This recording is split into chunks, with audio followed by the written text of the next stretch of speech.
Okay. Good afternoon. Meeting of the Conservation Board is now in order. I will call a roll to establish quorum. Commissioner Richardson, are you here? Yes. Commissioner Colleen, are you here? Yes.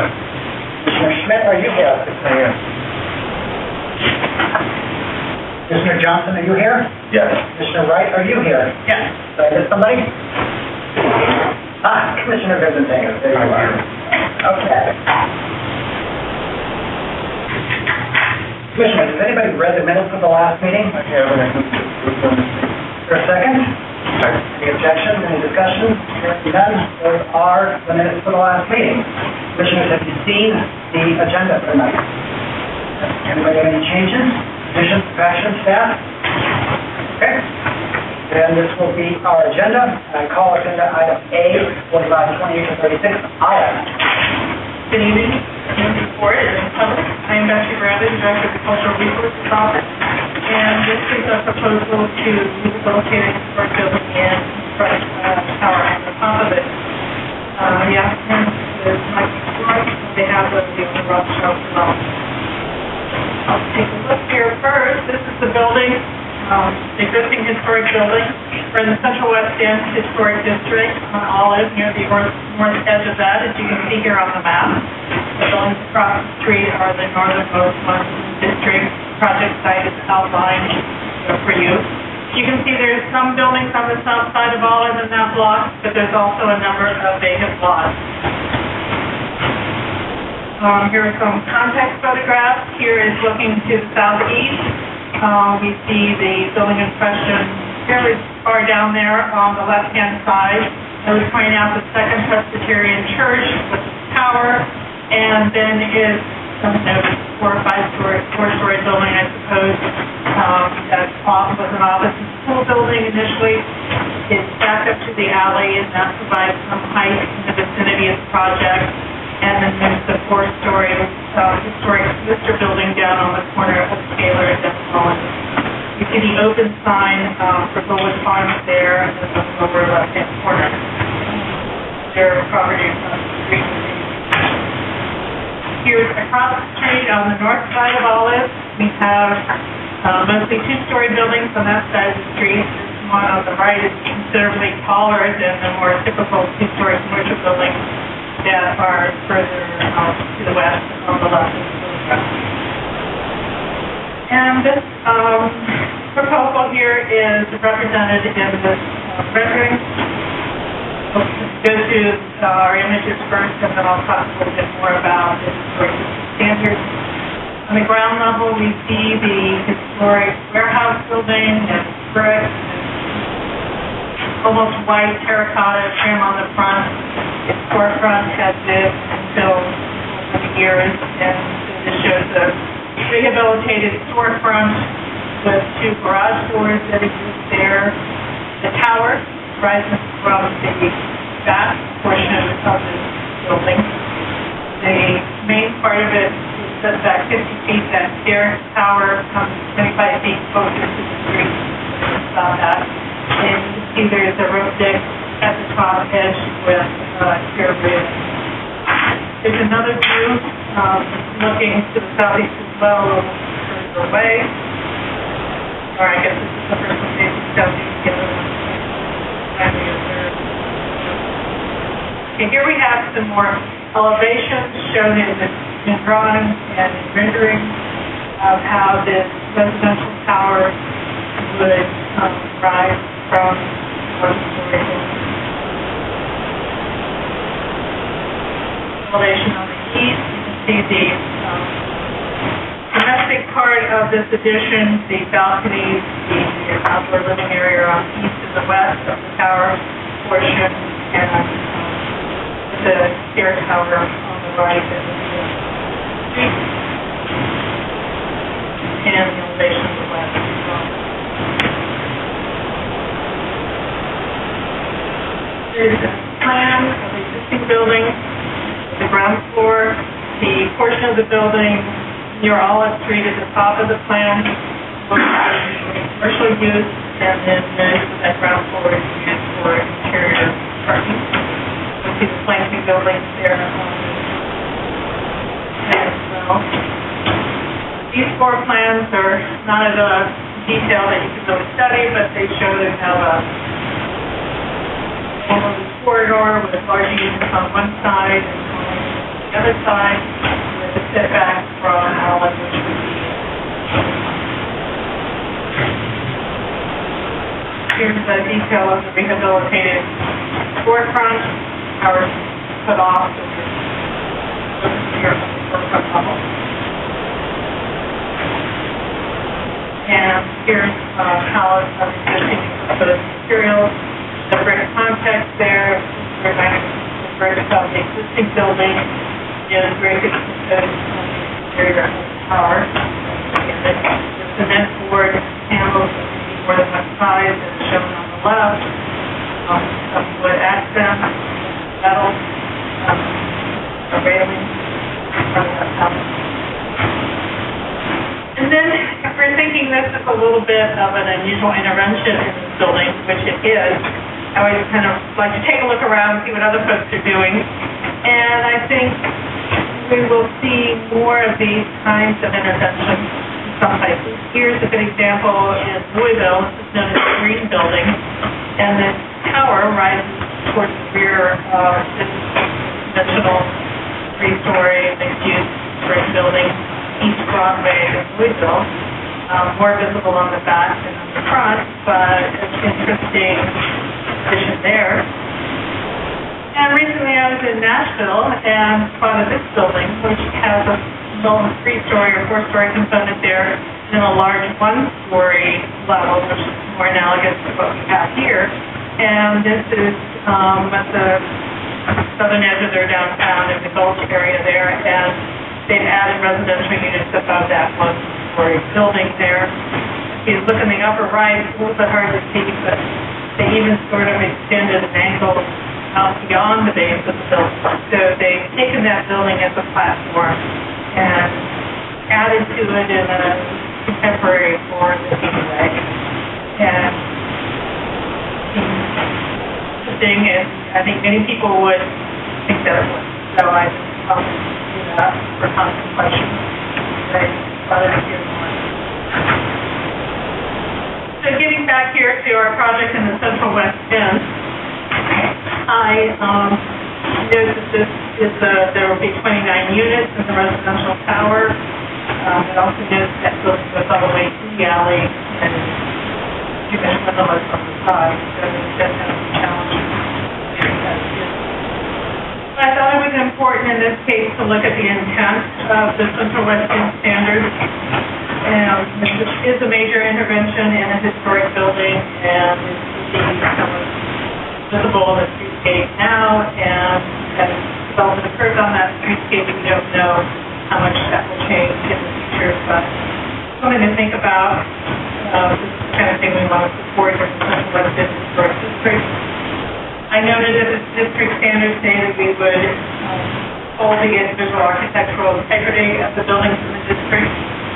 And I think this image shows that we would at the street level, if this was approved, but it would be noticeably different with that power unit.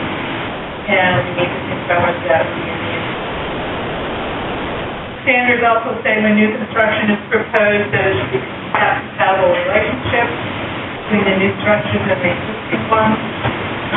As I noticed in our look at the context, fallout between Taylor and Walton is not a typical wrong, unified streetscape that you usually find in the Central West End. It's quite varied in height and size of buildings.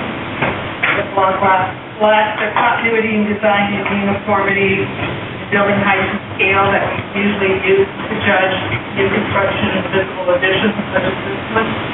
So there might be a way to think of this latitude here for thinking a little bit outside the box. I think intent standards also say that developers and others shall demonstrate compliance with existing scale, size, and proportions. You have to note that this introduces new form of setback of the tower, and again, it's in the area of the it's just not as uniform and strong as the standards also say that they go to discourage temporary design or steps out here in the south, so it seems appropriate that it is temporary design. Now, if we look at the new construction or additions to existing commercial building standards, we see under height that is, in addition to a building that would be less than 5 stories in height, would be in the low to mid-rise category, and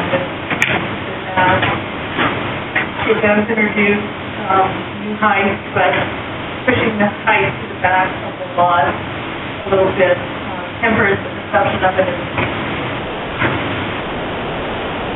And the height needs to take in the distance of the Second Presbyterian Church and the associated building, and the taller building down. Location, again, tower in the back is not what we commonly see there, but it also demonstrates keeping the historic building. So none of these standards are really straightforward for this project. On the other hand, rather than replicating materials on the one-story historic building, the tower proposed compatible temporary materials, cement masonry panels, expanses of glass, metal components, and wood trim, the historic brick and terracotta, positioned out there in front, or the dark colors that are proposed, pushes the perception of this tower into the visual background. The use of demonstration is temporary, but compatible. Curve cuts proposed. So there's not anyway, this is our occupied standards. So much does look like that. So there are bigger questions in the impact of the considered in that plan as well. So overall, the preliminary findings include that 4528 to 36 College Street is in the Central Western Historic District. One-story warehouse extends to the alley and therefore covers the entire parcel. There is no room for addition on this parcel. The proposal preserves the historic facade, brick and terracotta, will recreate the historic storefront and garage doors, and that part of the proposal is applied to the historic district. The type of addition we see here is not necessarily addressed with the standards.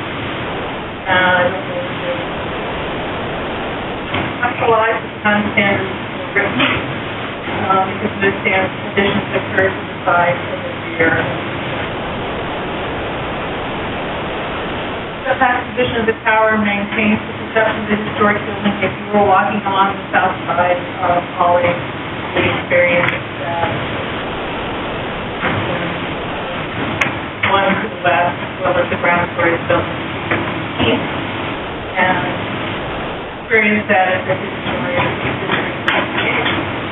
Tower would be in development. It did not rise to the isolation of the contemporary design of the tower meets the standards of compatible materials and installation. Therefore, I think that it's critical questions for this project and questions that may reoccur with other projects are these two. Are there sufficient reasons for adding a tower to support rather than rehabilitated with what's visible? And is this a project that does not meet all the historic district standards, perhaps the intended standards, or in addition, yet it's interesting in concept and forward looking, justified by the economic conditions of this property and therefore. So, my recommendation is that you consider all these factors, and if you determine that the project is consistent with Central Western Historic Standards, and subject to final review and approval of materials and Commissioners, questions? Right? I get two, and maybe this is too hypothetical, but if the Lister building and the Second Presbyterian weren't there, you might have a different sense of this. Yes, I think that then it really would be introducing very noticeable new height and setback situations that Second Presbyterian, he called the other building, but not the church, the other building on the property is back at the alley.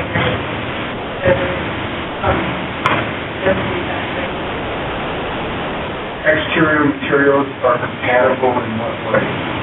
Well, I think that masonry panels is a kind of contemporary form of masonry, not brick or not stone, but we held that sample in my hand and got a sense of quality and richness in color and material of it. So I think that it would be perceived as a high quality contemporary material comparable to high quality brick. Compatible is not comparable, but because it would be largely masonry, it's accurate. Yes, it is concrete masonry, but it's not.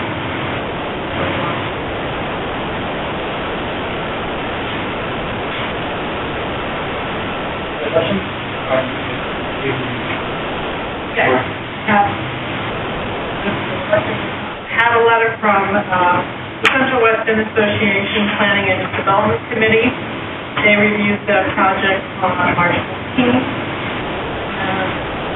Some of the background conditions, particularly the use of residential use, as seen in the Lister building, Taylor Olive building, and Eugene Field School in the nearby vicinity. The key portions here are, and I quote, "The proposed design was greeted with enthusiasm by the C&D committee, both for its preservation of the existing character and street level and for the introduction of contemporary design for the new tower above. While it is recognized that there may be some concerns regarding scale and or use of materials, it was concluded that, on balance, the proposed design represents a creative approach to the adaptive reuse of an historic structure in the evolving streetscape, and that the introduction of 29 new dwelling units would be a significant step in the ongoing revitalization of all the streets." And so they recommend that the board grant such a final approval.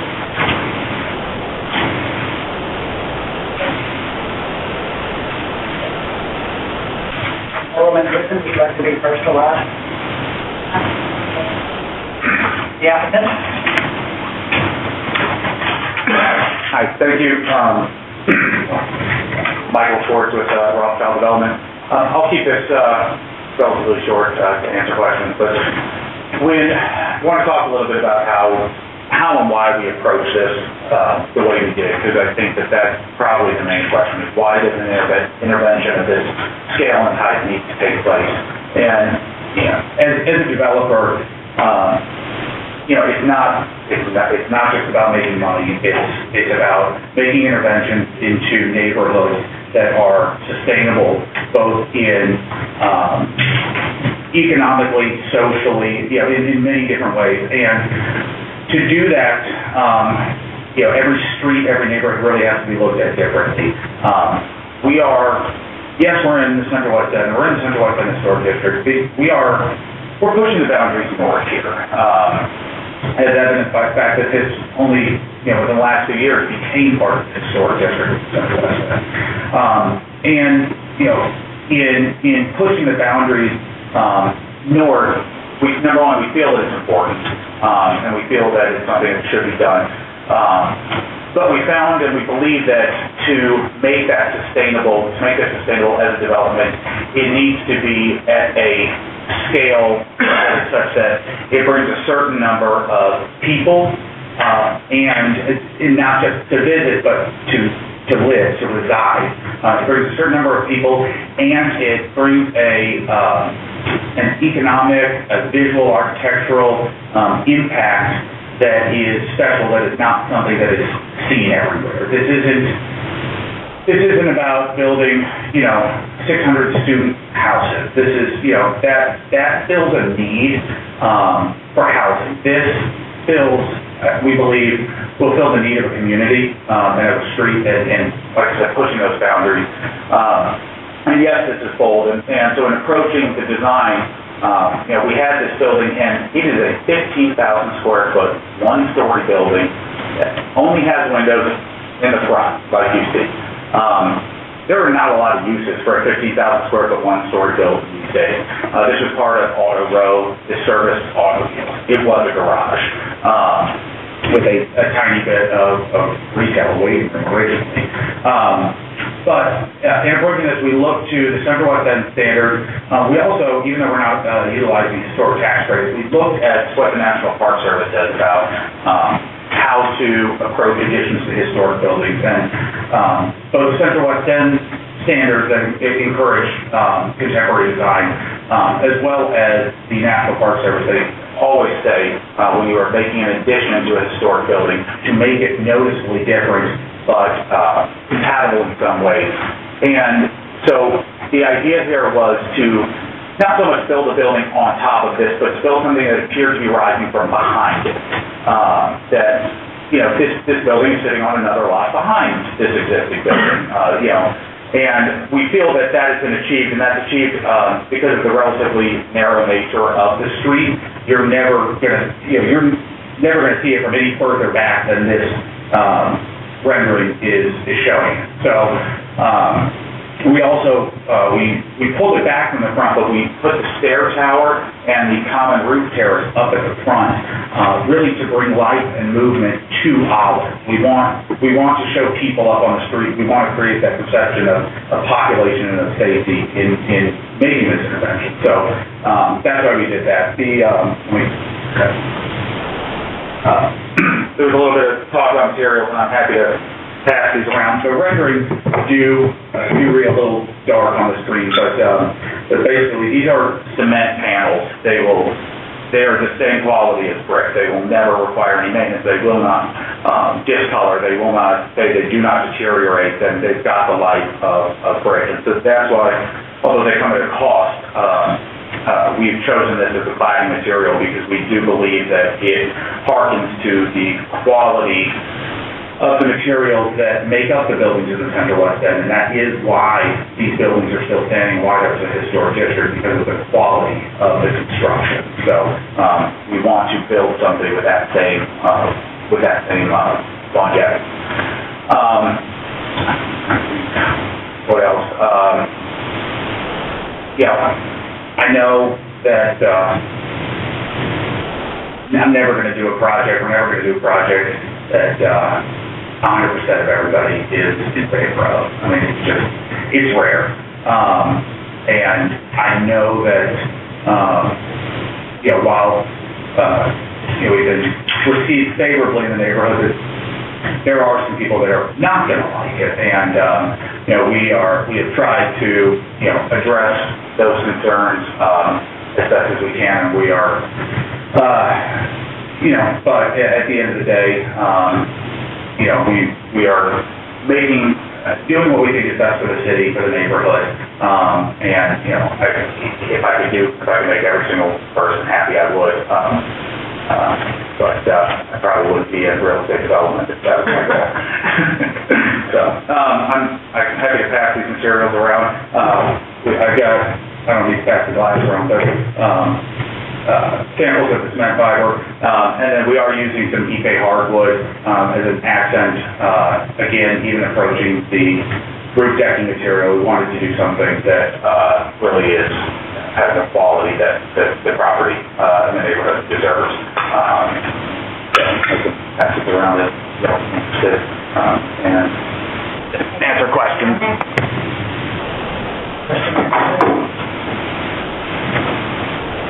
Could you give me an example of a neighborhood concern that you heard and addressed?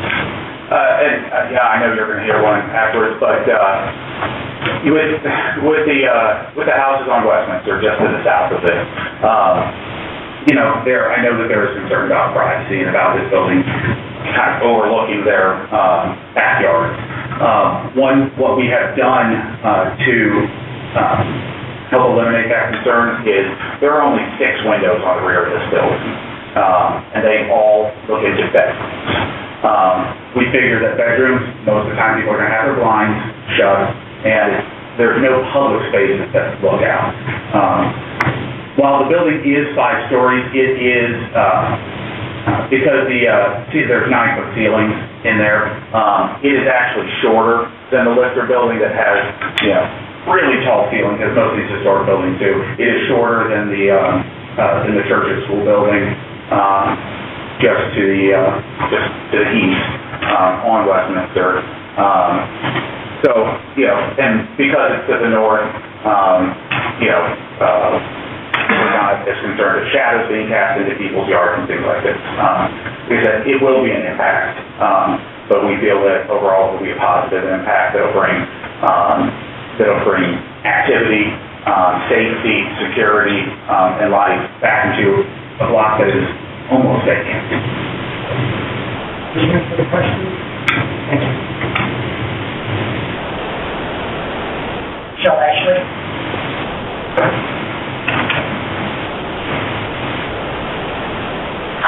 Hi, good afternoon, and thank you for seeing me. I'm one of those few who are not in favor of this development because my house is directly behind that building. I was not even aware of this building until my alderperson mentioned it, but when I expressed concern about it, I was told that most new development in the Central West End does not exceed 2 stories. So I didn't get overly alarmed at the sort of 2-story buildings around. So when I finally figured out that this was going on, which none of my neighbors were aware of, even the owner of the Lister building was unaware that this building was going to be developed, I started looking a little bit more into if there were any options for the people it's going to be impacting. Now, currently, just within a couple blocks, there are nearly 400 apartments being built. And I don't see a need for 29 more on a street that really isn't suitable for residential. Additionally, the building that is just to the east of this is a Tudor-style building. It is also being redeveloped using historic tax credits. So what's going to happen is the maintaining of the historic building to the east is going to be offset by a monstrosity of modern architecture right beside it. It's a moot point. Just like historic tax credit. I looked up the zoning for that lot, and it's zoned neighborhood commercial. And when I looked on the St. Louis City Revised Code, Chapter 264005, it states no building shall exceed 3 stories or 50 feet in height. Ashley, I'm sorry. We're the other board, we're the Preservation Board. I understand. I'm concerned about it, even with the zoning. That we could actually address. Okay.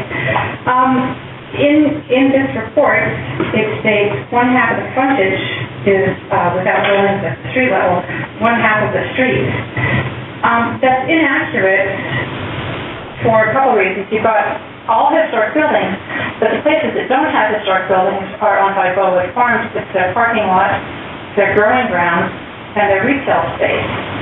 But I think that you can't say that you don't have full historic buildings when those places that don't have the frontage are being utilized. I think that since the proposal retains the historic building and its perception as a 1-story commercial building, you can't say that that looks like a historic building. It's giant and it impacts everybody behind it. It's speculation is it seems likely that other changes will be made to the block in the future. Nobody can know that. That's speculation. Since the tower's visibility will likely change over time as these lots are developed, and nobody knows if those lots, are going to be developed. It states, through careful attention to scale, materials, siting, and landscaping, it's harmonious with existing historic structure. It's not.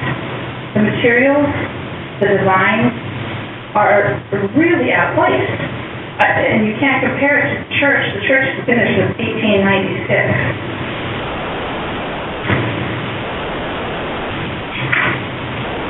I'm concerned about the colors. They state that the dark colors are going to have it blend in. Yet the building just to the west of it is privately owned, and it's a short two-story. The Tudor building to the east is a two-story that's going to be redeveloped. It's just going to be out of place. It's going to invade all of our privacy. That building is going to overlook, I realize it's 6 windows, but all you need is 1 window. My house is open concept. From the back, you can see all the way through my house to Westminster. You look right into my master bedroom, and you look into my 21-year-old daughter's bedroom. The same with my neighbors. Additionally, I'm concerned about the colors. With the dark colors, they're not going to blend in. They're going to stand out. From the back side, because this is oriented to the back of the building, it's going to be a 60-foot tall block wall that's going to make it like I live in a cave, like my neighbors live in a cave. I think that it's just unnecessary. It's not particularly attractive.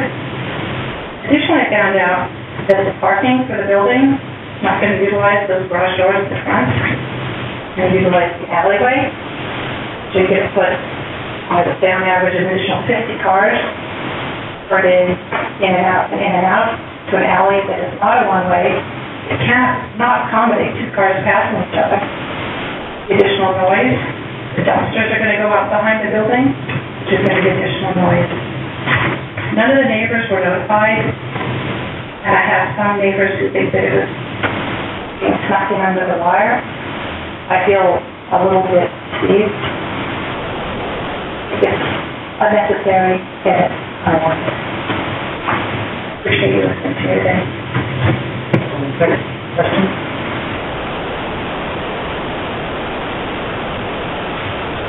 Alderman?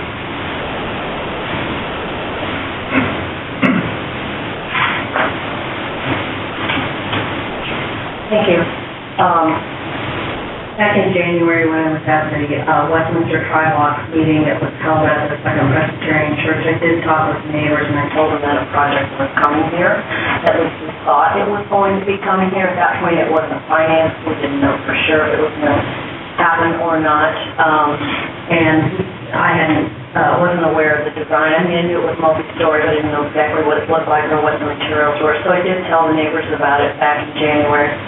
And then when this came before, it's just been about a week and a half since it came before the Central West End Planning and Development Committee, which is a public meeting of the Central West End Association. So my perspective on this project is that it will be really good for the neighborhood. Olive is primarily vacant, over 50% vacant. 15 short years ago, there was literally no occupied building on this stretch of Olive, and there's been a lot of progress made. Really started with the Lister building and the renovation of that building around 10 or 12 years ago. And then subsequent to that, Bowie Farms developed down at the other end of the block in Cafe Osage. There's a lot of opportunity on Olive. I think that it's always a good practice to try to, quote, work the edges of the neighborhood and bring new development to blocks that really need it. I think having 32, is that right, 33, 31 new apartments, and the folks that will live there, maybe, 40, 45 people perhaps, will be a real plus for Olive, and I honestly think it will be a real plus for Westminster as well, not to have a mostly vacant, pretty derelict section of property behind it. I think this will end up being good for them as well and their property values.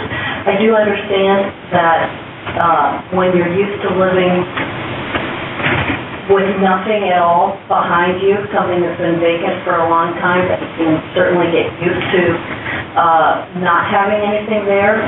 But in an urban area, and particularly in the central west end, I don't think it's realistic to expect that you're going to have nothing beside you or behind you forever. I live beside a 4-story building myself, and you do have to use curtains or blinds or something, because there are neighbors. So since those parties would have to do that.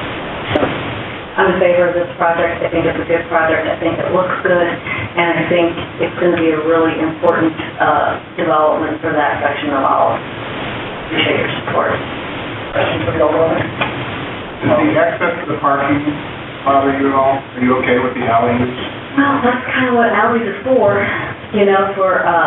if you look at 4545 Lindell, and this is jumping, that's a 15-story building. All the access is from the alley, in and out of garage parking.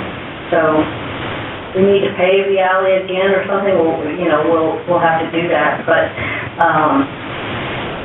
it doesn't really bother me. All those buildings along Lindell, the President, I can remember all their names, but they all have parking off the alley. It's pretty common, Central West End. Game changer? I think so. So, you're referring to a tweet. I think it is a game changer. I think when you have this kind of a big investment on a stretch of property, a street that really doesn't have much activity on it right now, I think it will be a game changer. I mean, we're lucky. We've had, we have a wine press there now. The old field school building, which is just to the east of this, was redeveloped a few years ago. So there are things going on, but I still think having new construction, nice apartments, indoor parking, balconies, I think that appeals to folks, and might cause them to decide to live on Olive.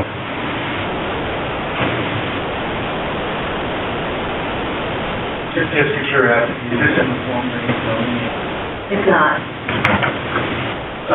And then, so this, according to the earlier testimony, this is an attached commercial zone, so there's a whole bunch of things that could go in here, some with conditioning, some without, that could be much more intensive rather than residential.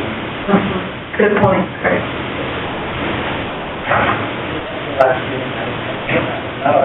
It's not our concern. But out of curiosity, as I mentioned it. It could, yes, and I'm sure it hasn't been great. I mean, great to have a derelict building. I mean, there's no nicer word for it than that. If you look on Google Earth at this building, you can see the hole in the roof. That is condition. What does Bowick think about it? Bowick's very happy to have it done. Bowick's actually doing a project in one of the one-story buildings to the east of this, just 2 lots, or maybe 3 lots to the east of it. So to put some commercial space in there as well. I mean, I think that, it's the synergy of all of these things that makes a lot better. Trash collection. Still have it. Trash collection. Where's the trash, Michael? Right, and one thing I didn't mention is that we will be doing the 2-story Tudor style building just to the east of this, which is not as deep, does not go all the way to the alley. And there is room behind that building where we will have dumpsters, but we also we'll have, if you look in the plan, there'll be a trash chute throughout the building that will collect, and then we will have maintenance go over there daily and empty that. So it will be all taken care of. Trash will go into the garage level. It goes into the garage level, and then our maintenance people take it to our private dumpster. Thank you all. Okay, Commissioners, that concludes testimony that belongs to this project. Is there a motion? Can we make all the motions today? Yes. Yes, I move that the Preservation Board grants preliminary approval of the project. Second.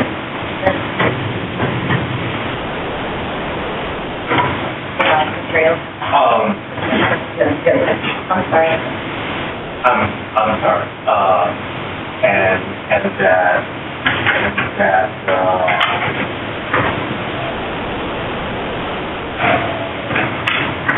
final approval hinges on,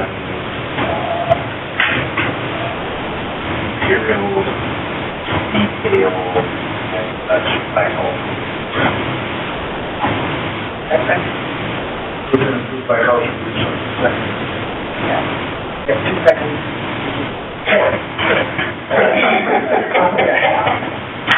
Commissioners, discussion? Definitely, I made a really good motion. That's what I have to do. I have a second. We did catch it. Yeah, 2.5 seconds, please. Yeah. And since we were speaking on this, I was telling, Commissioner Richardson how a real neighborhood works versus, Disneyland at Lafayette Square is.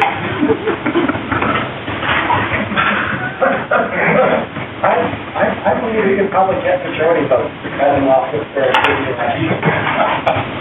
Further discussion? Hearing none. All those in favor of the motion signify by saying aye. Aye. Opposed? The ayes have it. Yes. Just a quick comment. I've seen a number of cities approach similar to this, although usually it's all our buildings. It's actually found on those new buildings that behind it. Okay, and I think what's very well in Sunrise, downtown, some of these other buildings like that. Only downside of that, like you mentioned, is that there will be fewer items in the... Okay, calling agenda item B300911. Mr. Chairman, recuse. For the record, there's no execution bill, the discussion of agenda item B. Now for something on Van Cameron and Thomas Publishers. Proposal to construct 5 new detached single-family houses on this lot at the corner of Christian and Missouri in Center Park Historic District. Many of you may recognize this is the site of the Marble Factory. The previous owner has made some commitments, one of which was to safeguard the very historic house in Missouri. And site is in the center of the district, and that little green triangle down at the bottom you see is not that far. Right? And the proposal. Notice the extreme narrowness of these parcels, which is not something that we see very often on any building. I think it's a major good house. So it really does replicate the historic rhythm that the lost on patterns should have had. These are the proposals. Each of them are one on the streetscape for the existing building, the large building on the left is there. Other buildings, most each of them has their own model example. As the standards require, shows the buildings in the district. There we are. A couple of deviations around the entries with the 3 on the right, but that's going to be correct. It'll follow the model example. Corner buildings, with those very narrow lots, we ended up with a wider corner area. So the idea was proposed to base this new building on a corner surface, which is for prevalent traffic. And as part of this project, or in conjunction with it, out to be and something the owner put a park over. project, another major project. Very quickly, just context is building to the south of the site. We're from the south towards Benton Park. North on Missouri, at Crittenden. And this is the opposite. So the block is good, really. It is tacked on either side. It is still building down there at the corner. The staff is recommending approval of the proposed preliminary land comply with Benton Park Authority standards. And for the stipulations that staff review final plans and Commissioner? So, you mentioned that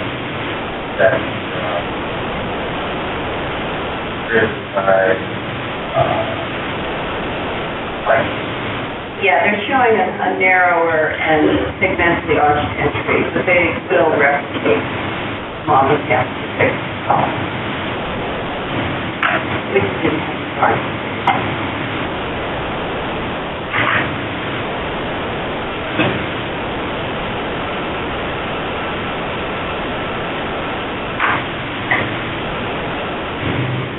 Commissioner, the architect, Mike Killian, call him for again asking questions, or to take a motion to adjourn. No one else? Planning a motion. Second, Preservation Board, granting preliminary approval to design and proposed stipulation and final plan for material for review, provide CRO. Second. Motion made, seconded, for discussion. Hearing none. All those in favor of the motion, signify by saying aye. Aye. Opposed? Motion carries. Mr. Chairman, I just had one question. Mr. Robinson, I wondered what you would label that park, if Lafayette Square is Disneyland or Silver Dollar City? Disney World. Probably bordering, considering they are trying to be an upstart of that, I think it's hard to, but they are exactly. Yeah. Thank you. So where's that $100 thing? I don't know what. Commissioners, I'm going to take a 5-minute break. We'll come back after that.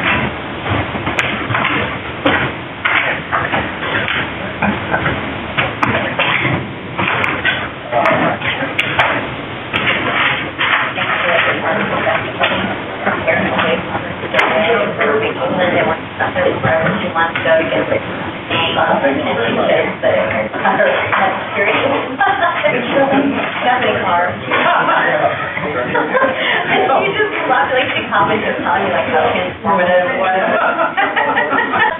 Oh, that is hilarious. I love that.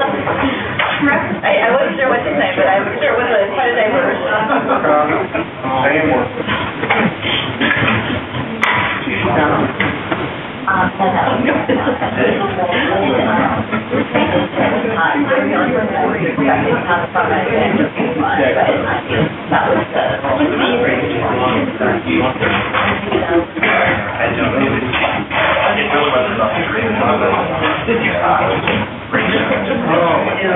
You were nominated, so yeah, I was like, gosh. Yeah, I mean, I think it's about what you were doing. I would hate to talk about that. I was like afraid of, you know, back to like there, especially once that and no one has approached me that I know of, but somebody thinks I have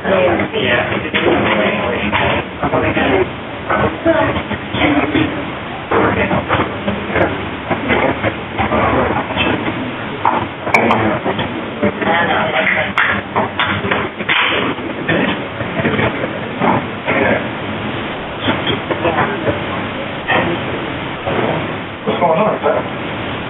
Congratulations.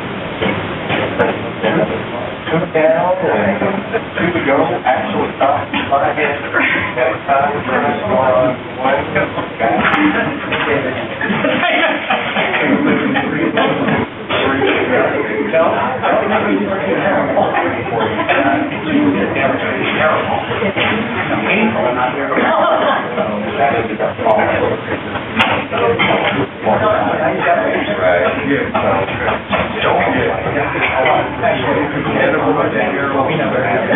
I'll take you.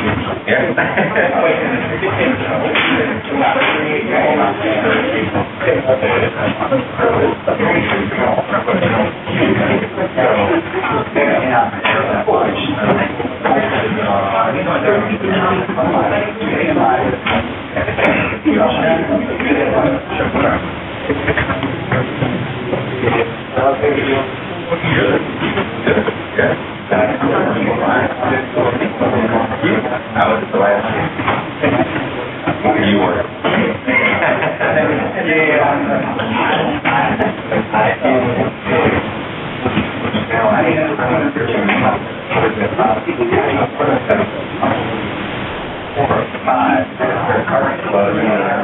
Which we...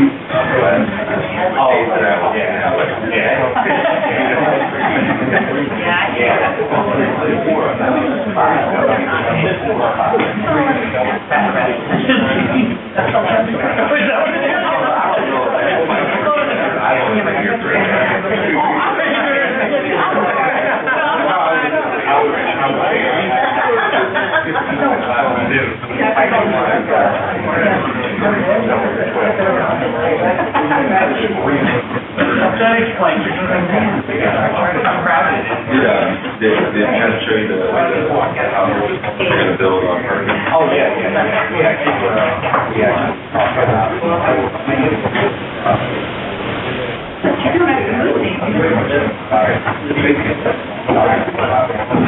They've had a lot of personality.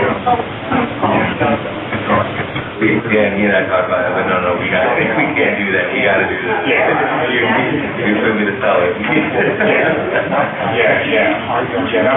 My application probably has that.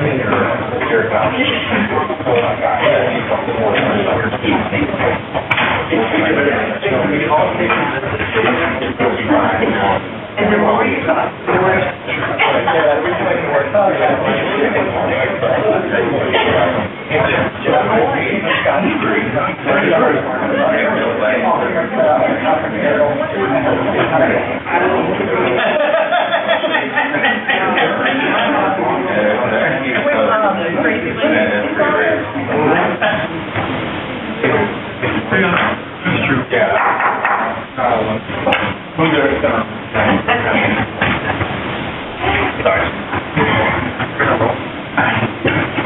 Thank you all for your patience. Commissioners, we're back. In session, calling 2501 South 9th Street. I'm Audrey Dagan, I'm the Cultural Resource Officer, and I prefer to tell the truth. This is 2501 South 9th Street. Our left car, and they are proposing to construct a patio roof over an existing patio at the side of the car. And there is an entrance on the side of the patio. Location is corner of 9th and Victor.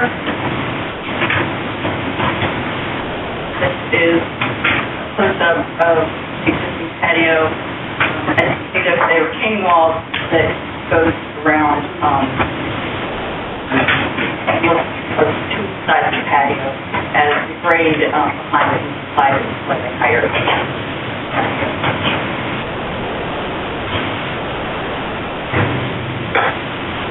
This is a drawing which shows the size of the proposed roof structure.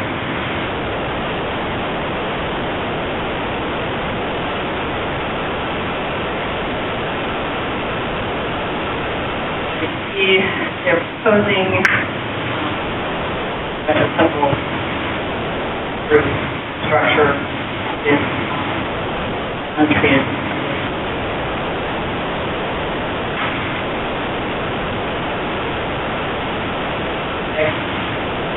North on 9th Street.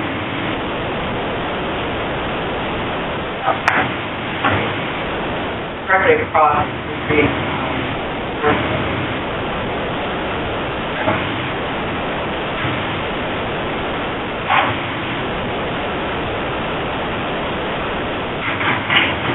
Need to interview the April ordinance 469, and Fleur Historic District Ordinance 5708, amended by 2382.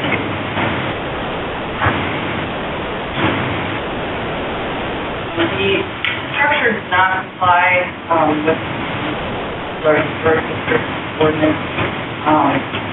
It is a symmetrical facade. The proposed roof structure was similar to Fort Sinclair entirely the cement public facade, over an area much larger than a fort for any historic, and it's not based on composition. The proposed roof is approximately 24 by 31, slightly large, huge as a short. The main material other than the roof will be unfinished special treated wood, which in the case of the only other one I know that we recently proposed for more of a metal, slightly more decorative metal post instead of finished wood look, great wood. And also another one that the owner took photos of was the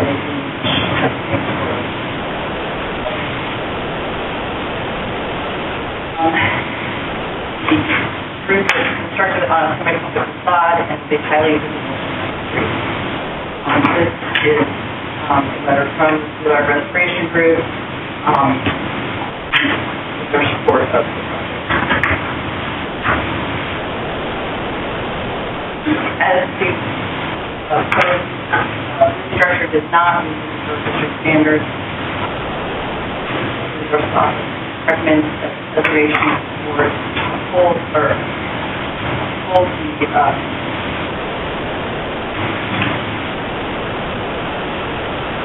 deny the preliminary review for the proposed restrictions do not comply with the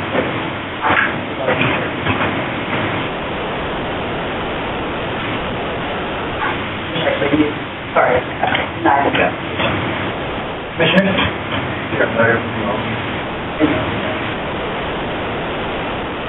I mean, you have a talk with the neighborhood association, I know you have a ladder, but did you talk to them? No, I haven't spoken to them. Are they here tonight? I don't, that's fine. So the other ones we had, they have big birds on them. No, my firm worked on Big Daddy. It's flat, yeah. I mean, it's with arches, steel, and just wondering if they've had a change of leadership down there or something.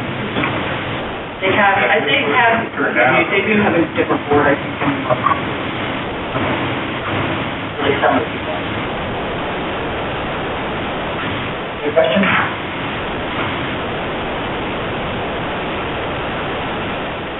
I'm sorry, did you offer suggestions of how they make this? No, the architect did contact me, but it was pretty much designed to that point. I did mention that might be an issue as far as, but that would be something that has to go forward regardless, but that, bringing it a little bit more.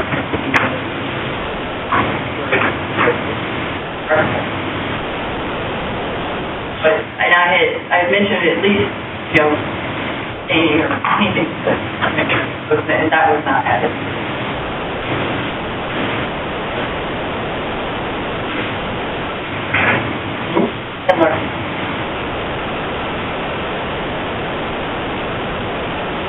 Questions? Thank you. Okay, we have an applicant.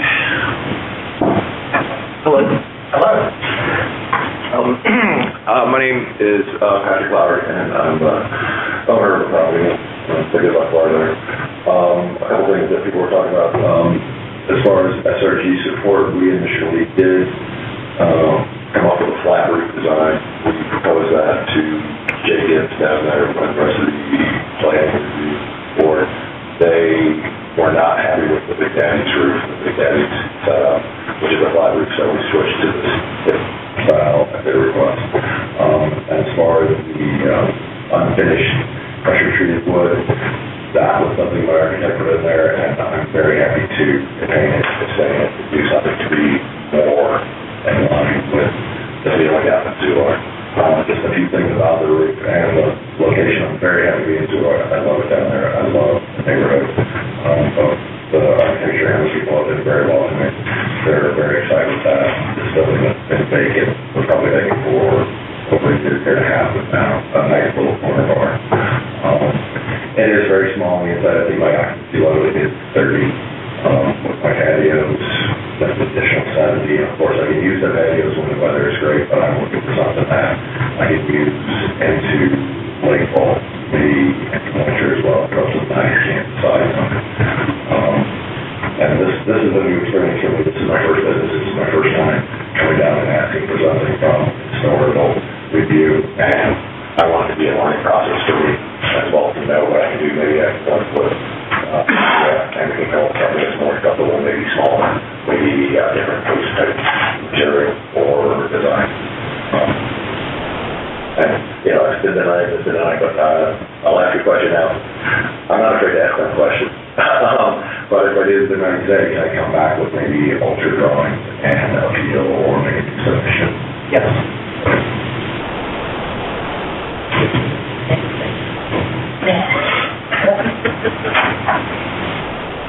There's some sort of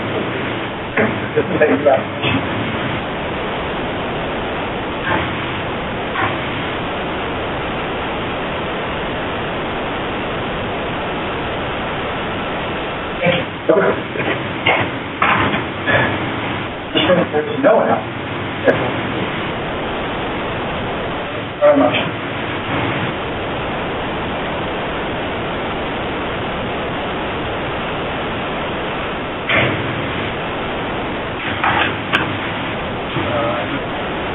Commission board denied the application. Roseburg structure at that plan, to our local historic district leader, direct staff, if the applicant be obliged to work with him to develop something more compatible, like consistent with what we previously approved. Question? When you were talking about this earlier, and I had concern about the earlier one, that was around the side and so forth, and that's a major issue, as I recall, or something out of the we have something for, we have to look at it well, but that will become, you know, with occupancy for 70, it will become a major aspect. There is an additional patio that makes it 11. That's not going to be under the structure.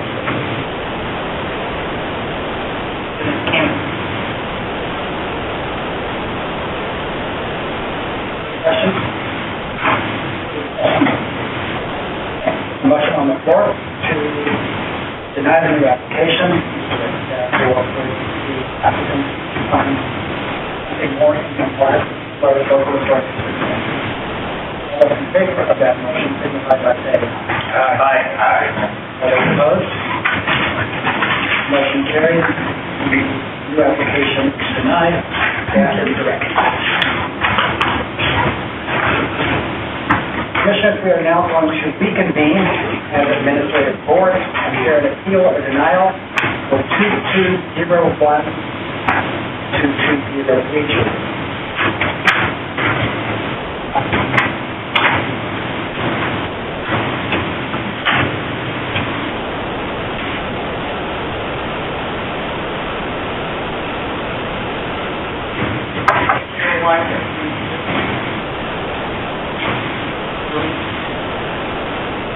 To enter into the record, big time making orders and in the Kaya Historic District orders 79.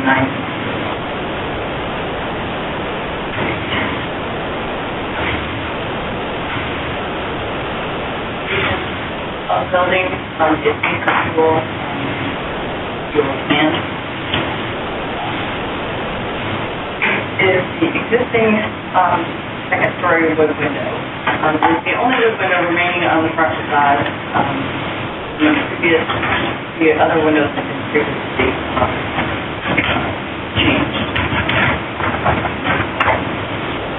This is the existing vinyl window on the opposite side of the front facade and opening And this is basically what they're proposing to put in.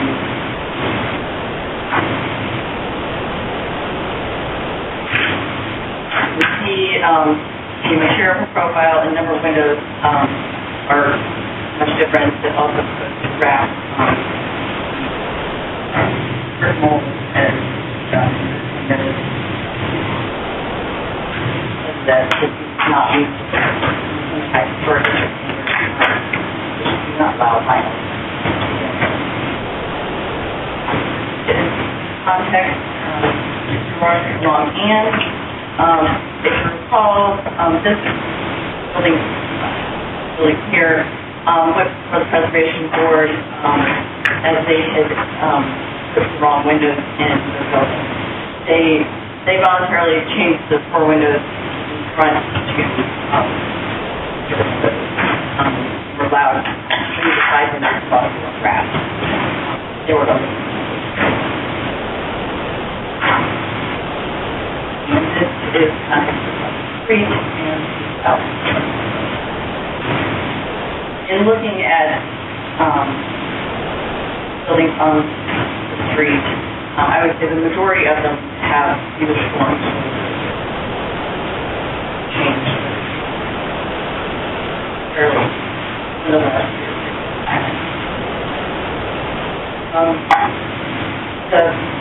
Do not meet the Henley High School standards in the following manner. The number of windows and the opening to be increased to jam for vinyl windows is wider than storage window and obviously smaller opening. The lift rail will be lower, both glass size will be reduced, and a flattened turn through the flat steps and flat windows, and the steps will be reduced wrapping.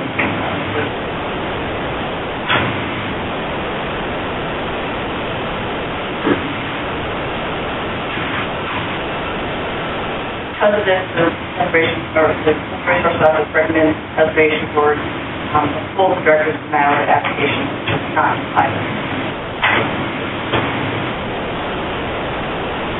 Questions? Thank you. Okay, the appellant is present. Mr. Martin.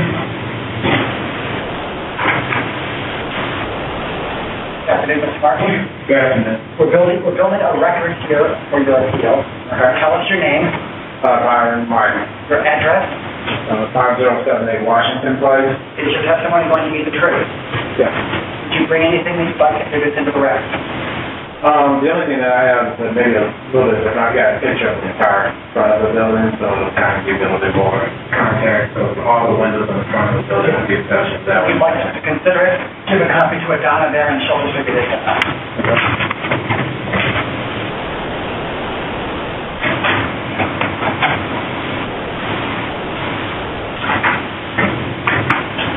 Okay, so what is your case? Okay, so a little bit more of a background on the property. The property was actually in foreclosure, and the current investor, which is Prayosha Investment, they bought the building out of foreclosure. And so when we took over the building was completely occupied. All the windows in the building had been already in place or replaced with vinyl windows such as you see there. So basically, this is a 4-family flat. So the previous owner replaced the windows in all 3 of the 4 apartments. So for some reason they didn't replace the 4th apartment, which is the window that she showed you. Not only was the building in foreclosure, the building was completely occupied. So the previous owner had all the utilities for all 4 apartments in her name, so there had never been a city inspection on this building for several years. The utilities never changed because it was a previous owner. So the first thing we did when we took over the property is to get all 4 of the apartments inspected by the city of St. Louis. And so one of the things that came up from the city of St. Louis is that we do something about the windows that were not replaced. So that's where this came into play. And so what they suggested we do is just basically scrape and paint the windows that are already in place. So we said, or the other option was to replace the window. What was the city concern about the window? The original windows around the base and frame of the window was paint chipped. So they wanted us to scrape and paint. So just the windows that had not been replaced. Was that a light inspection? It wasn't, it was just basically a city occupancy. And so there was some additional damage around the framing of the one, which is these basically the city inspector is the one that suggested that we replace the windows that had not been replaced and do the border and framing around it. So then when we applied for a permit to do that for the one apartment, which includes this one, was in the front, the side, and the back of that one apartment, that's when we ran into the issue of the conservation area or historic area. But the problem is, all the other windows on the front of the building have already been replaced by the previous owner. They're vinyl windows, with vinyl wrap. If we put a historic window here, then of course it's going to look way different than the other three apartments in the front of the building. So it's basically, There's such an easy solution. okay. All of them. All the windows in the front, yeah, that's one solution. Another solution is just to do what the city says, just paint that window, and of course the front of the building will still kind of be disfigured.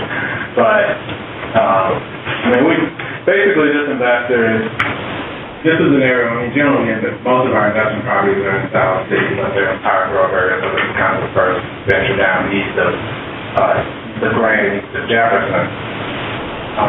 But Prayosha also, they have commercial buildings down in Tulare. I don't know if you may have already run into them before on some of their other projects. But they built a big the new subway building that runs 7th Street down in Tulare, 2-story, brand new building, new construction. Subway on the first floor, apartments on the second floor. So same group. So.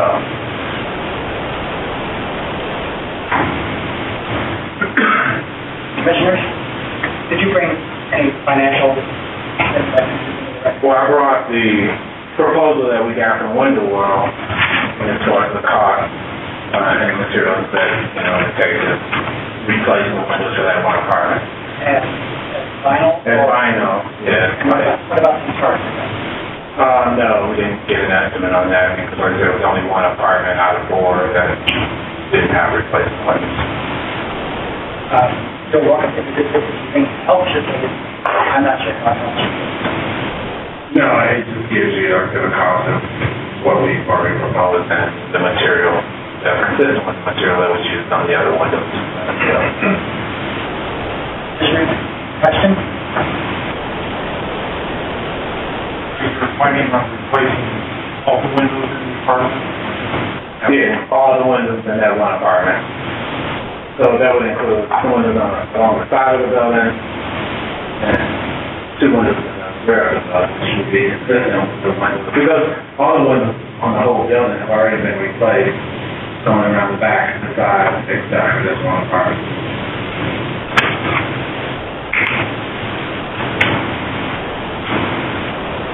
Thank you. Last item, the last meeting. Motion? I had a question. Yeah, I have a question. Sure. This wasn't a side and rear or not, that you press or not. The side is Is the only issue with this thing? the only. The other one on the second floor? It was already done, that's the money has been changed too. For some reason that one, they did do that one window.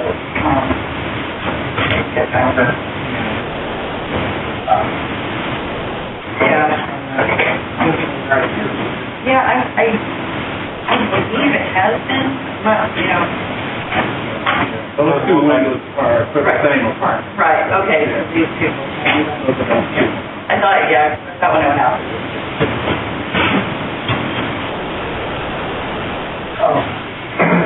So,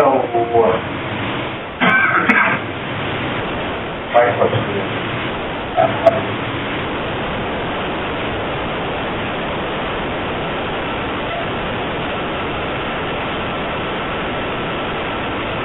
I guess I'm questioning that ultimately, that all of these other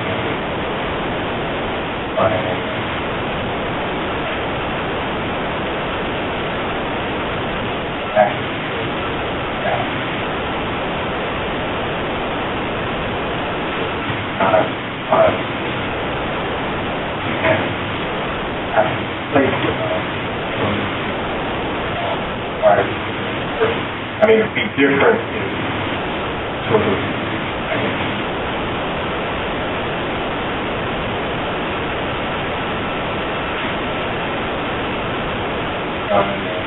wasn't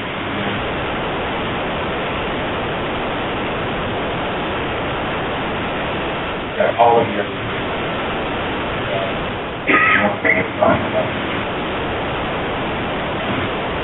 Well, I mean, I think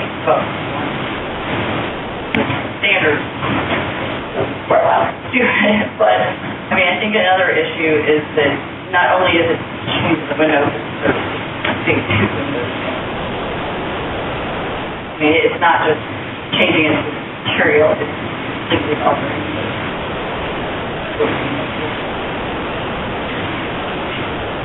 Given that we're going to discuss this, probably a motion.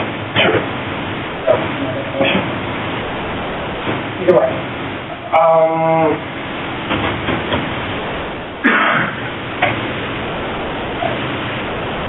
I'm that presentation for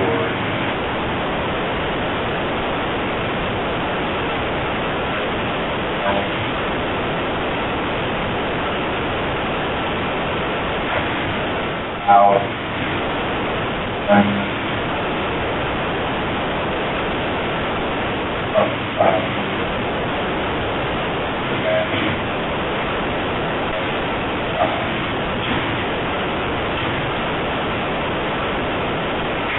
Second, that motion.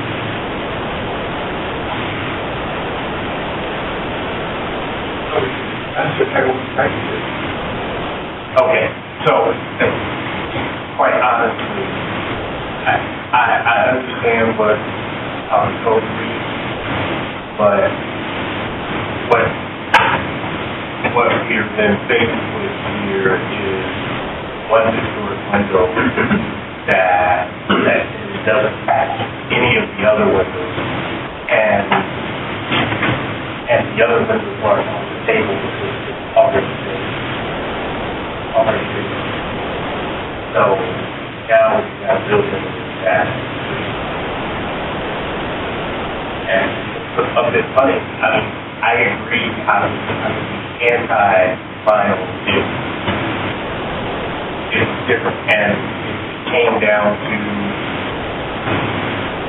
3 of these 4 units had historic windows and they were trying to put vinyl windows in and fell out. But we're talking about one window at this point. And that's we're making that one window with the first window and all of the others don't look like that.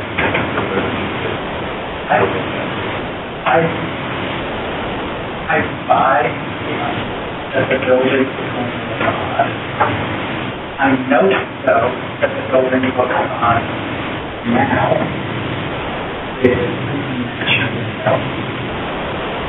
if we were to overturn the director's denial, this building will never get historic windows back.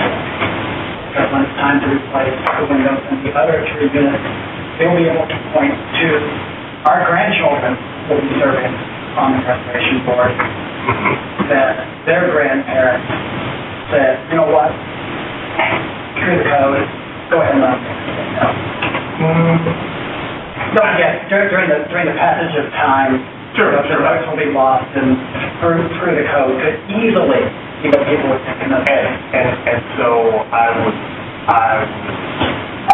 say that we would be overturning the denial with the stipulation that we allow one window to be replaced because the entire facade is already done versus opposite. So that's really the key. So they don't come back and say, well, you got 1, 2, 3, 4, 5, 6 windows, so you got 5 windows that we're going to replace, and if that one was done in vinyl, we'll do all the rest in vinyl help. Because we got a total of 6 windows on the side, 5 of them are vinyl, replacing the one with vinyl. When it comes time to change again, then that one window, that gets replaced with a historic window, because the other 5 need to be.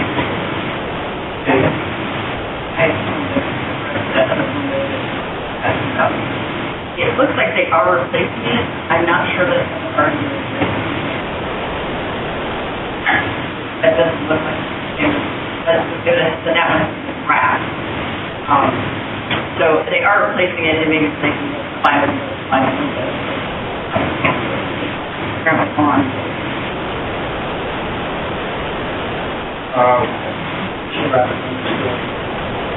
No, I mean, that changes. I would change my argument if there's more than one window that needs replacement. My argument only stands if there's one window that needs replacement. Again, how many windows need to be replaced? Well, on the front, it looks like there are 2 different places between 2 and 1, and then it also shows the replacing one next to it. It may have been replaced with one previously, but it didn't show. That's an original double hung. The 2 windows on the left are original double hung windows. They've never been replaced, so it's really. That's what I asked you about earlier, whether it was. No, so that one apartment under. So it is.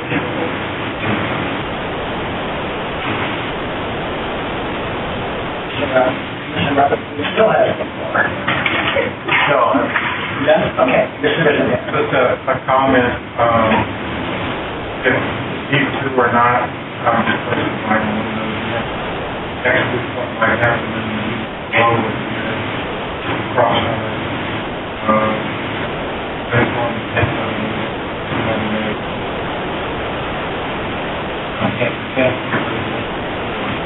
I don't know what's going to happen, then it'll be hard to justify what's happening because these ones.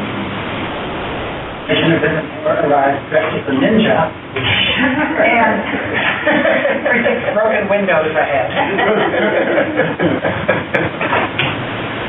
Commissioner Richardson? Add to this discussion? Nope.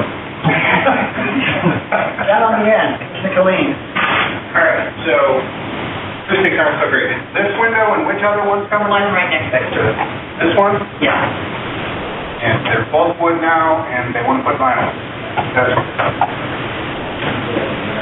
I think that 2 wrongs make a right, or do not make a right. I must say so. I oppose What he said. Go with that. You're wrong.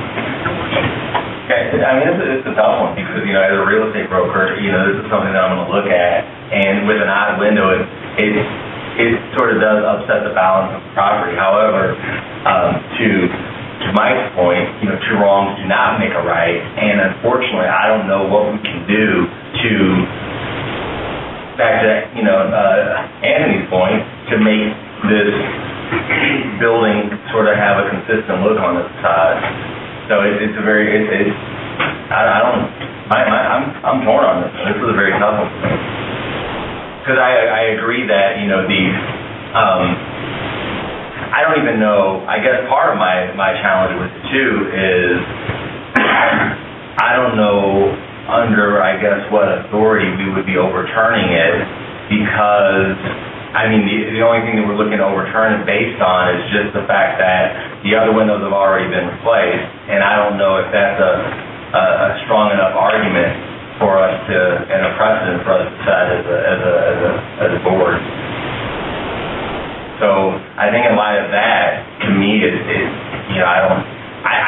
just can't see how I could vote in favor of allowing that. Yes, the only thing would be some sort of de minimis argument, and I don't think that is for us, have any real authority. This once again shows me the impact of some of these ordinances, which are very helpful, but then result in things looking somewhat unique. So I guess we're going to ask them at one point, like they have changed all of the top windows, but not the bottom windows, so they get 4 out of 6. That way, how your motion? Well, I don't know, because I am now going to draw my motion, not based on your discussion, but the window. So my motion only applies if one window being played. So I take away my second. We have full good direction of time. Second. Any discussion? Hearing none, I will call the roll. Commissioner Robinson, yes or no? Yes. Commissioner Richardson, yes or no? Yes. Commissioner Killeen, yes or no? Yes. Commissioner Bittencourt, yes or no? Yes. Alderman Commissioner Schmidt, yes or no? Yes. Commissioner Johnson, yes or no? Yes. Commissioner Wright, yes or no? Yes.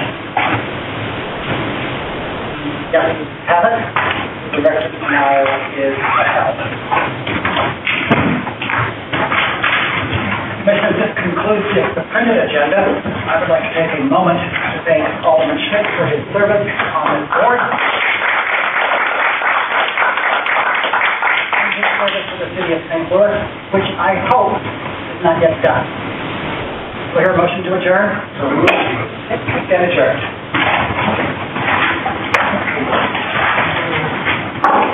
Brand new phone. What's that? It's like the cleanest phone though.